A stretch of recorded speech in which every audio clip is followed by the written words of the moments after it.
Hey, it's Eric Scott, and I'm back. It's been a while. I've been gone. I've been missing in action. Actually, I've just been very busy.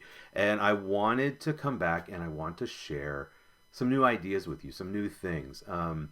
Short little videos that can help hopefully spark some creative ideas in you. So I'm titling this new series of mine Creative Spark Plugs, and it's just all about quick little activities that kind of do three things. So first of all, they're going to get you making. So thinking about um, Chuck Close's quote that I love: "Inspiration is for amateurs. The rest of us just show up and get to work."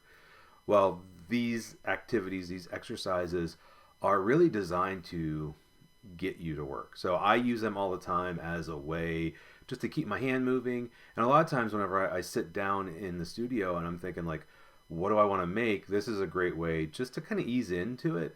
And I feel like once the hand gets moving, the mind gets moving, and then next thing you know, ideas are sparking and things are kind of moving along. So it's a great way to kind of build up some momentum. It's a great way to build up some uh, just creative movement. So that's the first thing, is that it gets us working. The second thing it does, it pushes you, put these activities push you out of your comfort zone. So I use them all the time to step out of my comfort zone.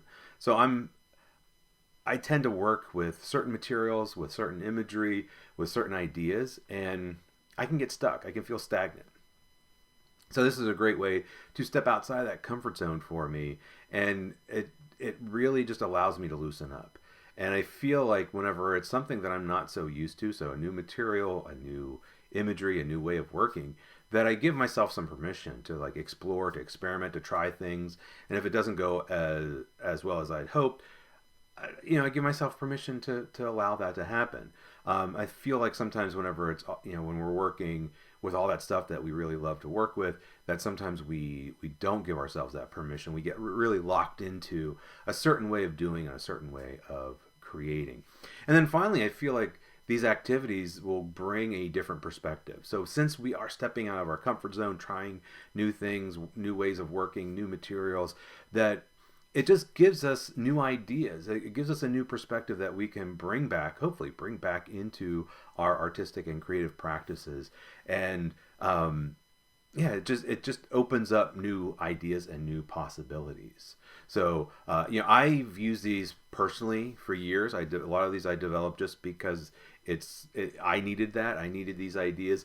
Other Some of these ideas came from teaching, whether it was elementary school or high school or even teaching adults, just ways to help students get started with their work, to step out of their comfort zone, or to change their perspectives.